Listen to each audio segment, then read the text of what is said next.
Assalamualaikum warahmatullahi wabarakatuh. Di sini saya akan menyeminarkan artikel dengan judul Kemampuan Komunikasi Matematis ditinjau dari moral siswa pada materi aritmatika sosial. Pada mata kuliah Seminar Pendidikan Matematika dengan dosen pengampu Bapak Dedi Nurjamil. Sebelumnya, perkenalkan, nama saya Oki Sophia dengan NPM 182151037 KRSA. Untuk pembahasan yang pertama mengenai pendahuluan. Di era globalisasi saat ini, para pelajar seperti kehilangan arah dan tujuan. Mereka terjebak pada lingkungan dampak globalisasi yang lebih mengedepankan sikap tidak peduli yang mengarah pada sifat anarkisme. Bahkan banyak masyarakat yang menganggap generasi muda sekarang ini tidak memberikan pengaruh positif sebagai seorang yang terpelajar. Menurut A.P. pada tahun 2017, sistem pendidikan kita selama ini masih lebih menitik beratkan pada penguasaan kognitif akademis, sementara afektif dan psikomotorik bukan menjadi prioritas lagi, padahal nilai tersebut sangat penting dalam membentuk pribadi sang anak sehingga pada akhirnya menjadi pribadi yang miskin tata krama, sopan santun, dan etika moral. Moralitas atau yang sering kita sebut moral merupakan tindakan manusia yang memiliki nilai-nilai baik. Moral merupakan sebuah nilai keabsolutan yang dibentuk dari perilaku sosial yang ada di sekitar atau di lingkungan tersebut. Nilai moral merupakan nilai-nilai yang dapat menuntun dan mengarahkan manusia pada sikap dan perilaku yang baik dalam kehidupan sehari-hari.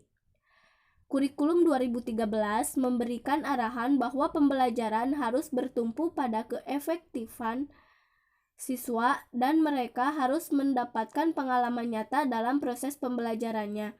Setiap pembelajaran hendaknya dapat membentuk moral dan kepribadian seorang peserta didik seperti dapat jujur, bertanggung jawab, disiplin.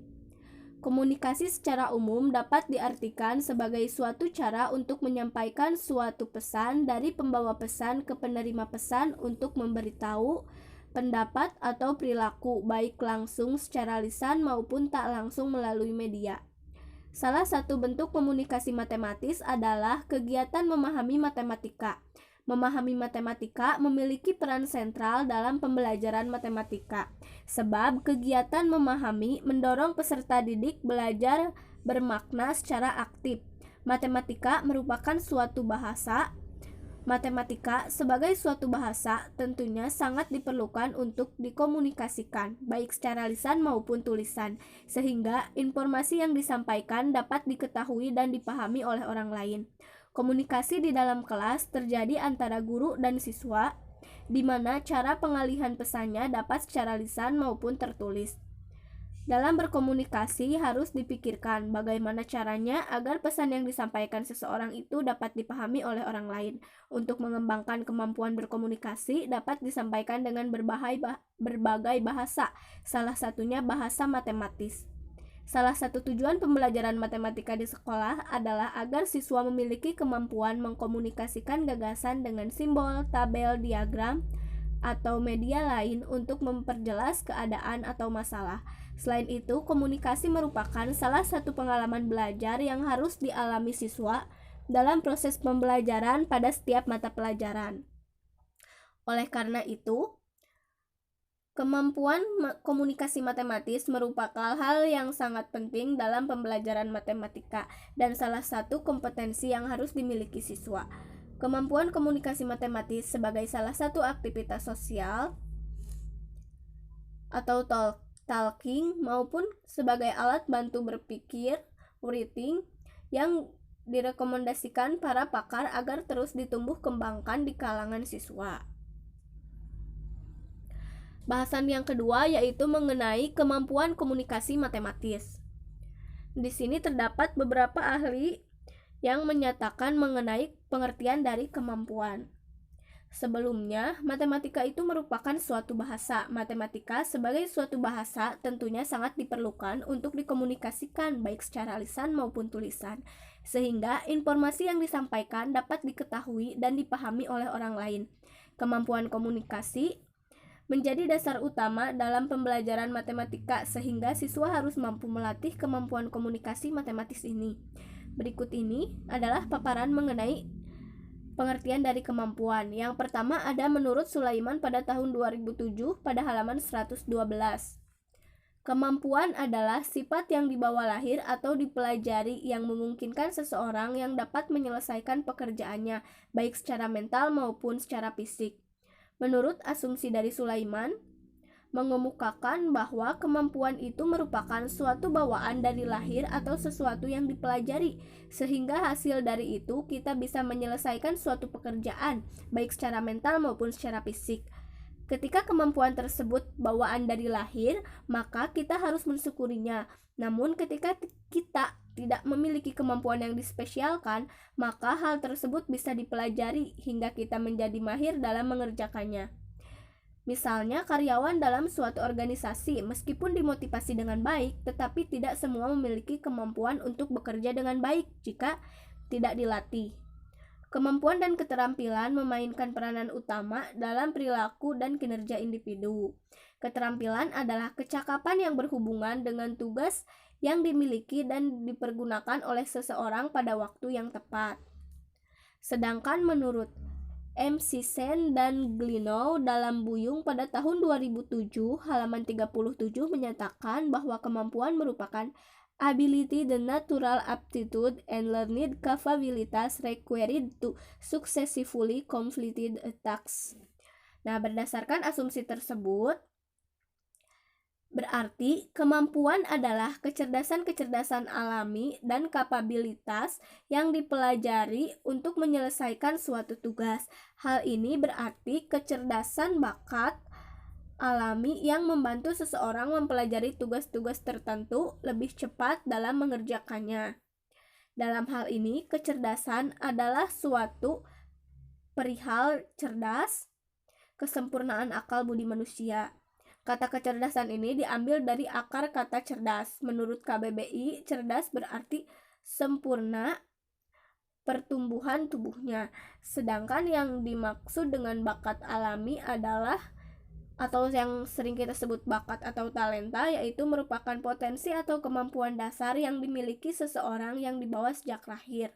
Orang yang mempunyai bakat di suatu bidang, misalnya dia hanya membutuhkan sedikit belajar atau melatihnya, maka kemampuannya akan tergali sendiri sehingga dia berkembang dengan cepat dibandingkan dengan orang yang tidak mempunyai bakat bawaan.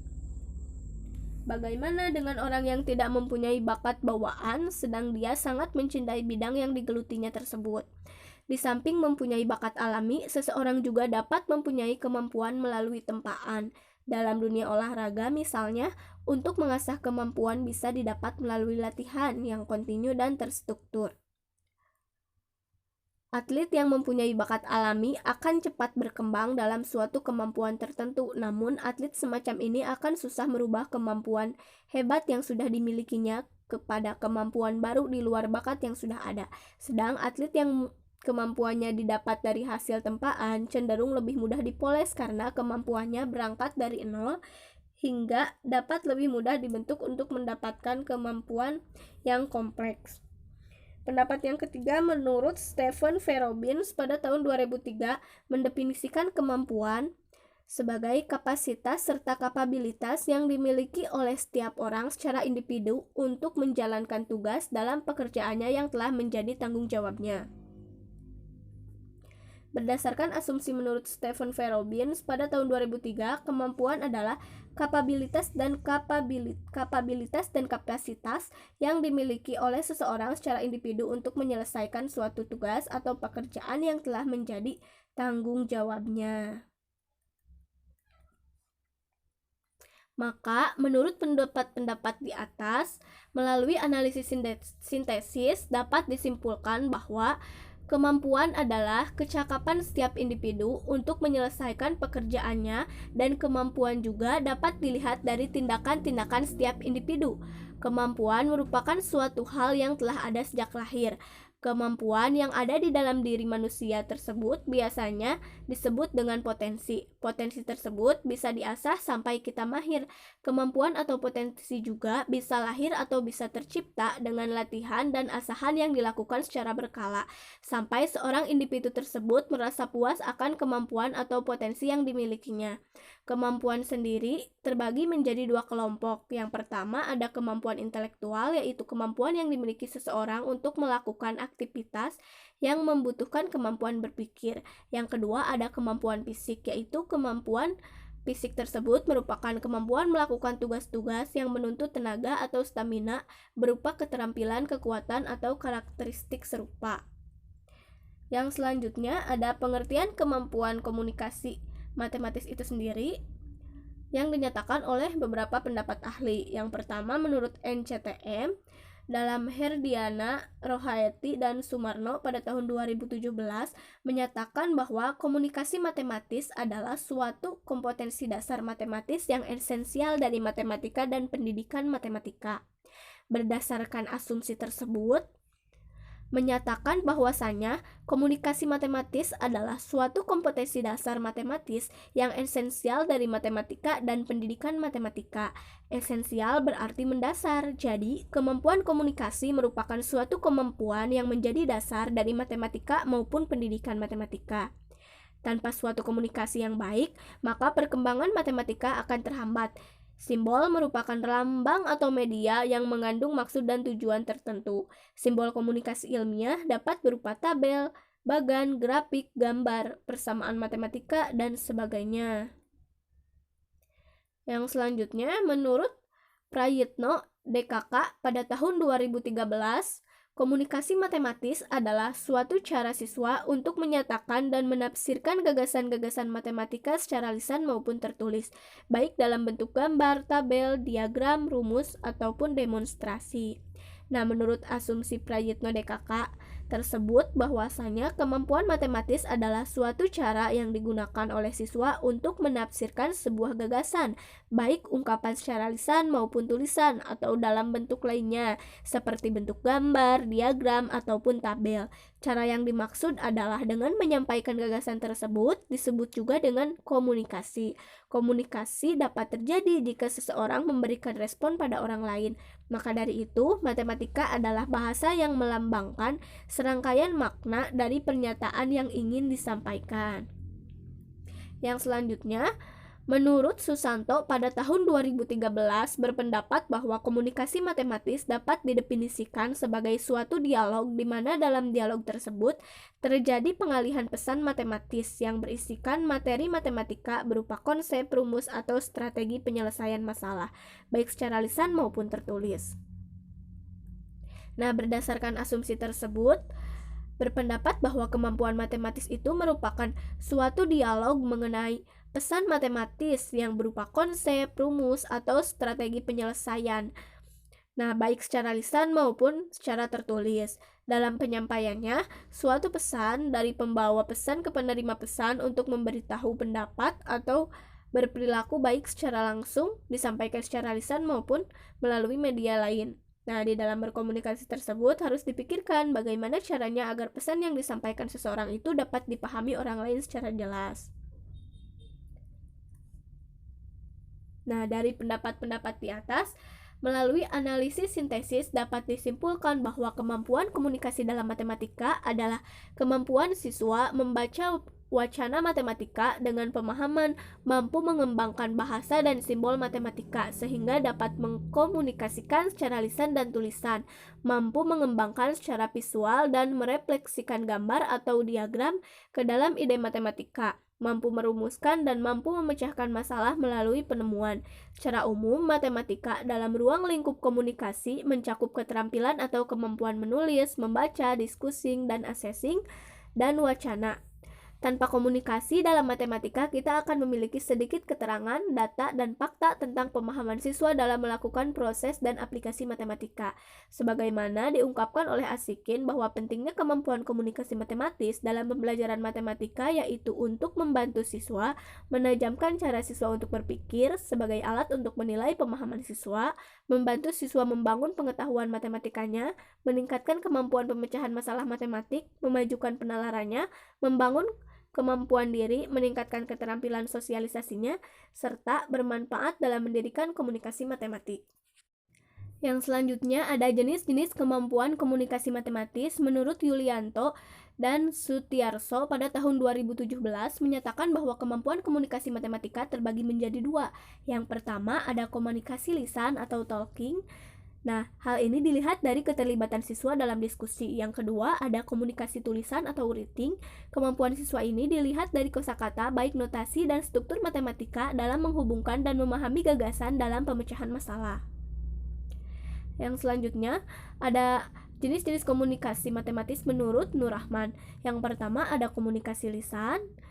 Komunikasi lisan merupakan komunikasi yang terjadi saat kegiatan diskusi kelompok. Yang kedua ada komunikasi tulis. Komunikasi tulis merupakan komunikasi yang dapat terjadi pada 3 kegiatan.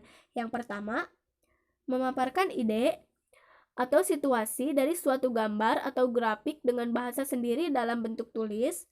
Yang kedua, menggambarkan suatu situasi dengan gambar dan grafik. Serta yang ketiga, menyatakan situasi sesuai dengan model matematika. Nah, berdasarkan pendapat di atas, dapat disimpulkan bahwa kemampuan komunikasi itu terbagi menjadi dua. Ada komunikasi lisan dan ada komunikasi tulis. Komunikasi lisan merupakan kemampuan siswa dalam menyampaikan ide atau gagasan lisan, sedangkan komunikasi matematis tulis adalah kemampuan siswa dalam menyampaikan ide atau gagasan melalui tulisan. Yang selanjutnya ada komponen kemampuan komunikasi matematis menurut Abdul Majid. Nah, yang pertama ada komunikator. Komunikator itu merupakan suatu sumber dari pengiriman pesan. Komunikator yang membuat komunikan percaya terhadap isi pesan. Komunikator sangat berpengaruh terhadap keberhasilan komunikasi. Yang kedua ada pesan yang disampaikan. Pesan yang disampaikan merupakan suatu informasi yang akan disampaikan oleh komunikator kepada komunikan sesuai dengan kebutuhan penerimaan pesan. Adanya kesamaan pengalaman tentang pesan dan ada peran pesan dalam memenuhi kebutuhan penerima. Yang ketiga ada komunikan. Komunikan ini adalah orang yang menerima pesan.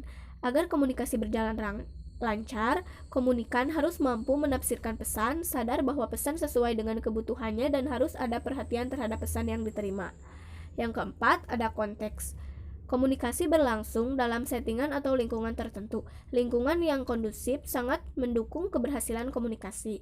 Yang terakhir atau yang kelima ada sistem penyampaian. Sistem penyampaian ini berkaitan dengan metode dan media yang digunakan dalam menyampaikan pesan.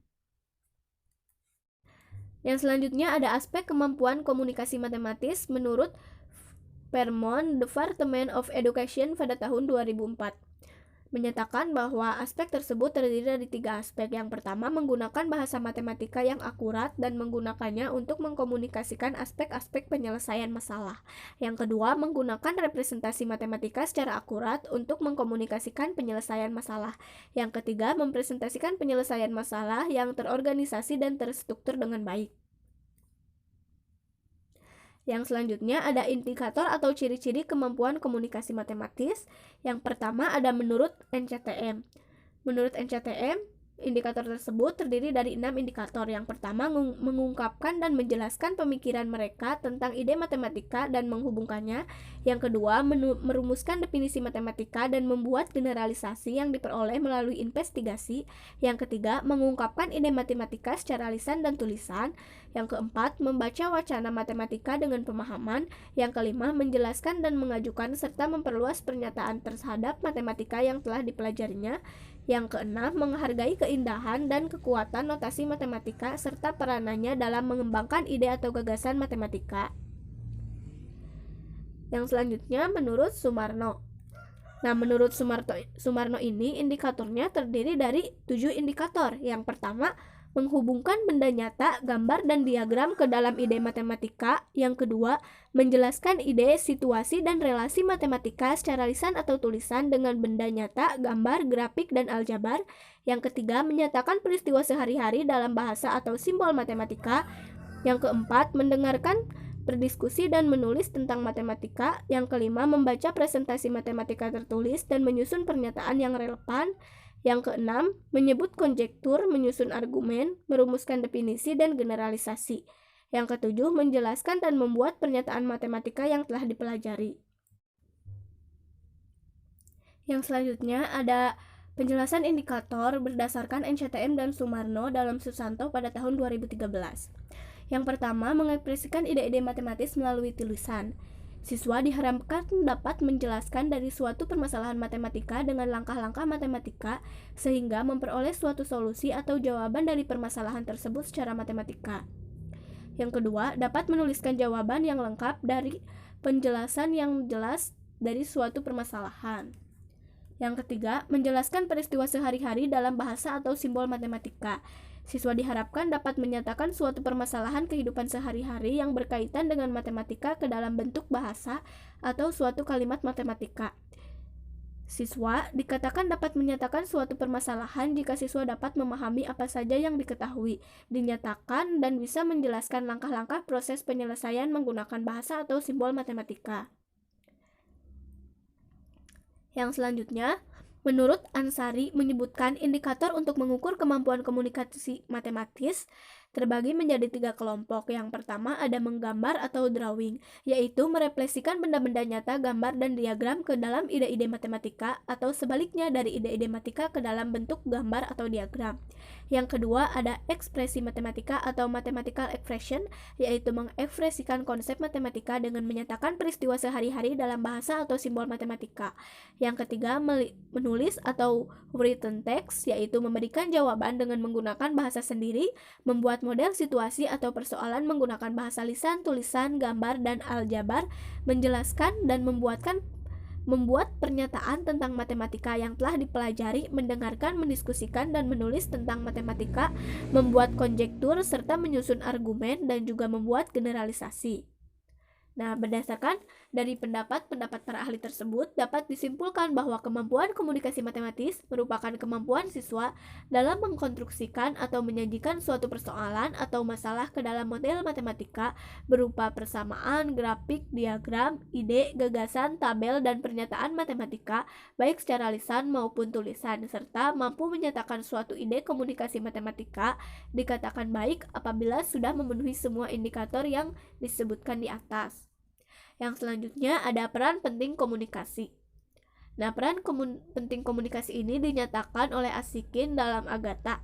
Yang pertama, komunikasi di mana ide matematika dieksplorasi dalam berbagai perspektif, membantu mempertajam cara berpikir siswa dan mempertajam kemampuan siswa dalam melihat berbagai keterkaitan materi matematika. Yang kedua, komunikasi merupakan alat untuk mengukur pertumbuhan pemahaman dan merefleksikan pemahaman matematika para siswa. Yang ketiga, melalui komunikasi siswa dapat mengkoordinasikan dan mengkonsolidasikan pemikiran matematika mereka. Nah, di sini terdapat silabus dari kegiatan pembelajaran mengenai materi aritmatika sosial.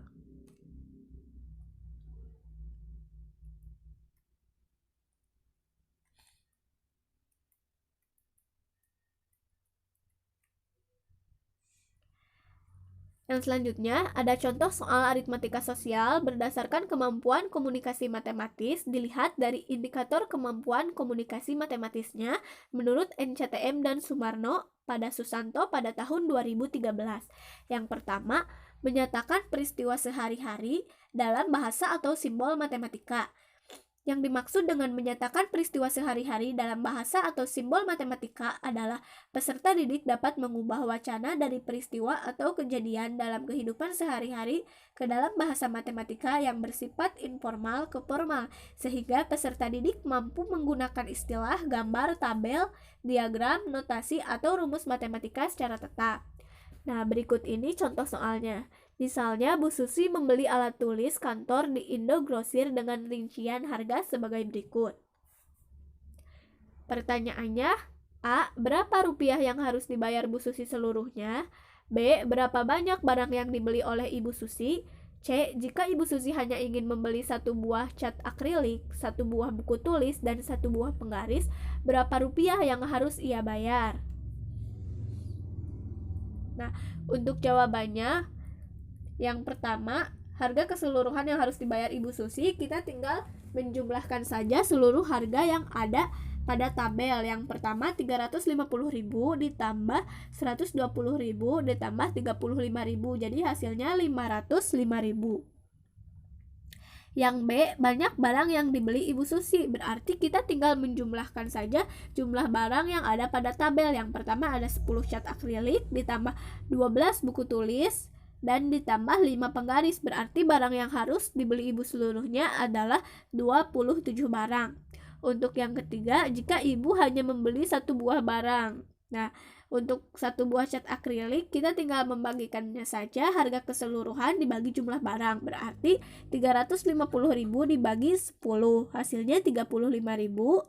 Dan untuk yang buku tulis, 120.000 dibagi 12, hasilnya 10.000. Dan untuk yang ketiga, 35.000 dibagi 5, hasilnya 7.000. Jadi, uang yang harus dibayar Ibu untuk 1 buah cat akrilik, 1 buah buku tulis, dan 1 buah penggaris adalah 52.000. Untuk yang selanjutnya, soal nomor 2, yaitu menjelaskan ide, situasi, dan relasi matematik secara lisan dan tulisan dengan benda nyata, gambar, grafik, dan aljabar. Peserta didik dapat menjelaskan ide, situasi, dan relasi matematik dalam menjawab atau menganalisis suatu soal dan mampu mengungkapkannya baik dalam bentuk lisan ataupun tulisan.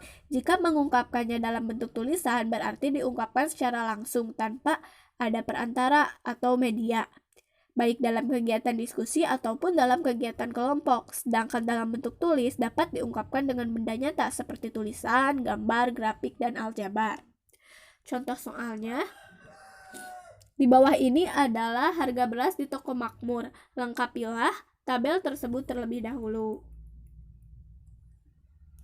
Pertanyaannya, Ibu ingin membeli beras di toko makmur. Jika Ibu membawa uang 515.000, beras merek apa yang sebaiknya dibeli oleh Ibu? Berikan alasannya. Nah, untuk jawabannya bisa dilihat pada layar bahwasanya kita yang pertama melengkapi tabelnya dulu. Nah, yang pertama itu mencari tara, berarti rumusnya bruto dikurangi neto. Dan untuk yang kedua itu kita disuruh mencari neto, berarti rumusnya bruto dikurangi tara.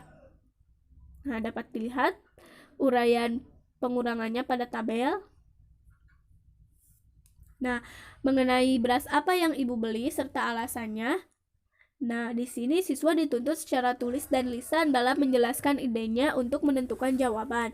Mungkin akan ada siswa yang akan memilih beras tawon karena beras tersebut lebih menguntungkan dengan neto lebih banyak dan uang Ibu masih cukup. Mungkin juga ada siswa yang akan memilih beras merek Raja Katak dengan alasan bahwa beras tersebut lebih menguntungkan dengan neto yang lumayan banyak dan harga yang murah. Dan juga bisa saja siswa tersebut memilih merek beras yang berbeda sesuai dengan alasannya masing-masing. Nah, untuk soal yang ketiga yaitu dapat menuliskan jawaban yang lengkap dan penjelasan yang jelas dari suatu permasalahan. Peserta didik dalam kemampuan mengkomunikasikan jawaban dari soal matematika diharapkan jawaban tersebut itu dikomunikasikan secara lengkap dan penjelasannya yang jelas juga terperinci. Nah, contoh soalnya, Pak Bimo adalah penjual baju batik di daerah Pasar Wingin. Pak Bimo telah membeli secara grosiran sebanyak 500 potong baju batik dengan harga 15 juta. Namun, Pak Bimo bingung berapa harga jual baju batik tersebut. Menurutmu, berapa harga jual baju batik tersebut agar Pak Bimo bisa mendapatkan keuntungan? Jelaskan presentase keuntungannya. Untuk jawabannya, pada soal nomor 3 tersebut, siswa bebas menyarankan keuntungan yang harus diambil dalam menjual setiap potong baju. Siswa yang mengerjakan soal tersebut dengan cara dan menjawabnya akan berbeda-beda. Mungkin akan ada siswa yang mengerjakan dengan cara terlebih dahulu mencari harga satu potong baju, kemudian menentukan harga yang tepat untuk dijual kembali. Nah, misalnya, ditentukan dulu harga potong bajunya itu 30.000. Maka Pak Bimo menjual baju batik dengan harga 45.000. Nah, per baju batiknya itu dengan keuntungan masing-masing 50%. Nah, mungkin juga akan ada siswa yang mengerjakan dengan cara menentukan terlebih dahulu presentasi keuntungannya. Nah, setelah itu menentukan harga potong baju batiknya. Nah, jika dimisalkan presentasi keuntungannya 20%, maka keuntungan seluruhnya adalah 3 juta rupiah. Nah, Pak Bimo akan untung 3 juta rupiah dari 500 potong baju batik tersebut. Maka keuntungan Pak Bimo seluruhnya jika dijumlahkan dengan modalnya semuanya menjadi uang Pak Bimo itu menjadi 18 juta. Jika dimisalkan harga potong baju batik Pak Bimo 30.000, maka harga jual per potongnya dengan keuntungan 20% adalah 36.000. Untuk pembahasan yang ketiga ada moral. Pendidikan di Indonesia saat ini mewajibkan para peserta didiknya untuk mendapatkan pendidikan karakter, mulai dari pendidikan dasar, menengah, atas sampai perguruan tinggi. Karena pendidikan moral ini berpengaruh terhadap konsep psikologis anak dalam pendidikan sehingga dalam membentukkan akhlak atau karakter yang baik tidak bisa langsung terjadi melainkan perlu proses dan wajib dimulai pada saat masih dini. Melalui pendidikan lingkungan dan keluarga atau sekolah, penentuan karakter sangat dibutuhkan oleh peserta didik dalam rangka perkembangan moral, psikis, perilaku, kegiatan sehari-hari, dan juga pendidikan. Yang pertama, pendapat moral menurut Aranta pada tahun 2014 menyatakan bahwa moralitas adalah tekad untuk mengikuti apa yang ada dalam hati manusia dan disadari sebagai kewajiban yang mutlak. Berdasarkan asumsi tersebut, bahwasanya moral adalah suatu tekad pada diri manusia untuk mengikuti apa yang ada di dalam hatinya dan hal tersebut disadari sebagai suatu kewajiban. Moral merupakan kebiasaan yang berhubungan dengan akhlak, tingkah laku, dan karakter seseorang dalam berperilaku dengan mengikuti apa yang ada di dalam kata hati mereka, baik itu buruk maupun baik itu baik. Yang selanjutnya, dalam Ibrahim pada tahun 2008 menjelaskan bahwa budi pekerti atau yang sering disebut nilai moral adalah kontrol dari masyarakat yang ditujukan kepada individu masing-masing melalui perilaku yang dilakukan oleh individu tersebut. Berdasarkan asumsi tersebut menjelaskan bahwa moral adalah suatu kontrol dari masyarakat yang ditujukan oleh individu atas perilaku yang telah dilakukannya. Pada dasarnya, moral merupakan rangkaian nilai tentang berbagai macam perilaku yang harus dipatuhi oleh setiap individu yang akhirnya hasil dari kegiatan yang telah kita lakukan tersebut akan diteliti oleh sekelompok orang lain. Apakah baik atau kurang baik?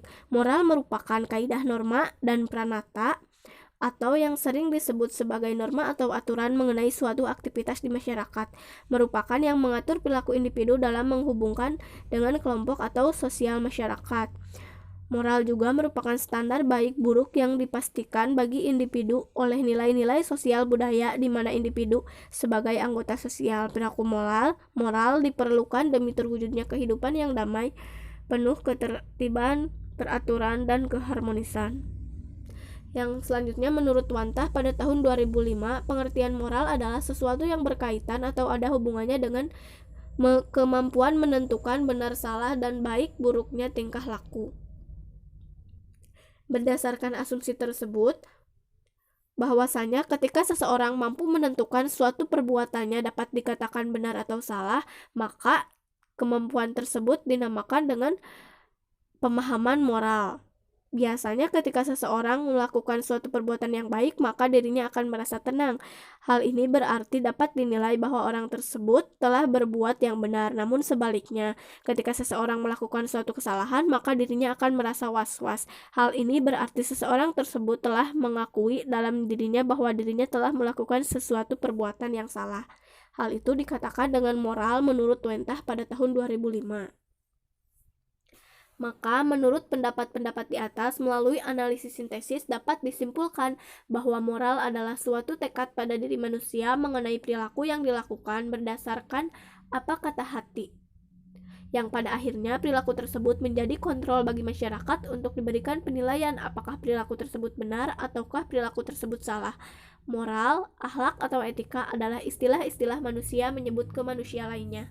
Manusia yang tidak memiliki moral disebut amoral, artinya dia tidak bermoral dan tidak memiliki nilai positif di mata manusia lainnya. Sehingga moral adalah nilai mutlak yang harus dimiliki oleh manusia, baik bermoral di rumah, di masyarakat, ataupun di sekolah. Moral adalah perbuatan atau tingkah laku atau ucapan seseorang dalam berinteraksi dengan manusia. Apabila yang dilakukan seseorang itu sesuai dengan nilai rasa yang berlaku di masyarakat tersebut dan dapat diterima serta menyenangkan lingkungan masyarakatnya, maka orang itu dinilai memiliki moral yang baik. Begitu juga sebaliknya. Moral adalah perilaku dari budaya dan agama. Setiap budaya memiliki standar moral yang berbeda-beda sesuai dengan sistem yang berlaku dan telah terbangun sejak lama. Yang selanjutnya ada jenis-jenis moral menurut Sulistiorini pada tahun 2011 halaman 1.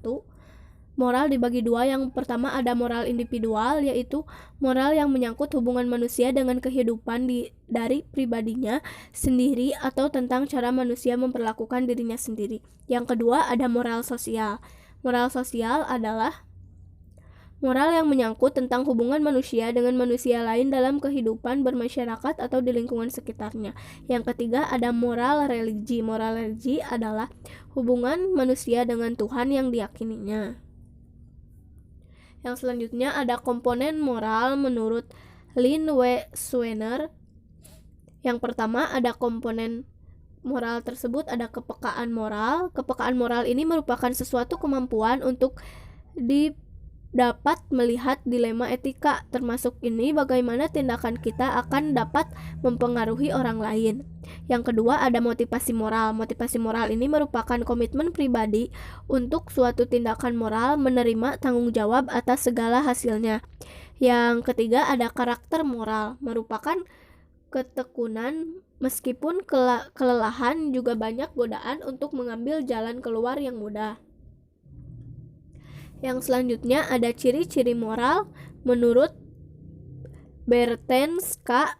1993 halaman 26 sampai 27. Yang pertama ada berkaitan dengan tanggung jawab. Nilai-nilai moral berkaitan dengan pribadi manusia, namun lebih spesifik lagi berkaitan dengan pribadi manusia yaitu bertanggung jawab. Nilai moral mengakibatkan seseorang bersalah atau tidak bersalah, bahkan dia dapat bertanggung jawab atau tidaknya. Yang selanjutnya berkaitan dengan hati nurani. Semua nilai diminta untuk diakui dan diwujudkan, khususnya pada nilai moral tentunya lebih mendesak dan lebih serius. Mewujudkan nilai moral merupakan semacam imbauan dalam hati nurani. Ciri khas nilai moral adalah hanya nilai inilah yang menimbulkan suara hati nurani manusia, baik yang menuduh karena orang yang meremehkan, menentang nilai-nilai moral, atau memuji bila orang mewujudkan nilai-nilai moralnya. Yang ketiga ada mewajibkan. Nilai moral mewajibkan secara absolut dan tidak bisa ditawar-tawar. Sebagai contoh adalah bila seseorang memiliki nilai estetis, maka dia akan menghargai lukisan yang bermutu. Sebaliknya, orang lain boleh saja tidak menghargai lukisan tersebut. Yang selanjutnya ada bersifat formal. Nah, bersifat formal ini merupakan membonceng nilai-nilai lain. Hal ini berarti dalam merealisasikan nilai-nilai moral, seseorang mengikut sertakan nilai-nilai lain dalam suatu tingkah laku moral tersebut. Yang selanjutnya ada komponen moral menurut Borba pada tahun 2008. Yang pertama ada empati. Empati ini merupakan inti emosi moral yang membantu anak memahami perasaan orang lain. Kebajikan ini membuat anak menjadi peka terhadap kebutuhan dan perasaan orang lain.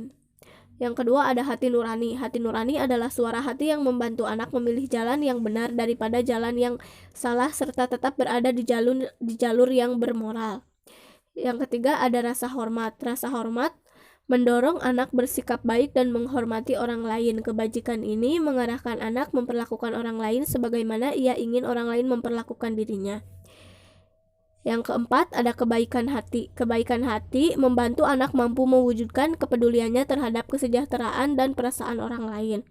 Yang kelima, ada toleransi. Toleransi ini membuat anak mampu menghargai perbedaan kualitas dalam diri orang lain, membuka diri terhadap pandangan dan keyakinan baru, dan menghargai orang lain tanpa membedakan suku, gender, penampilan, budaya, dan lain-lain. Yang keenam, ada keadilan. Keadilan merupakan menuntun anak agar memperlakukan orang lain dengan baik, tidak memihak, dan adil. Untuk selanjutnya, ada angket dari moral siswa yang meliputi pedoman menurut Borma pada tahun 2008, diantaranya ada empati, ada hati nurani, rasa hormat, kebaikan hati, toleransi, dan juga keadilan. Nah, yang selanjutnya ada hubungan kemampuan komunikasi matematis dan moral.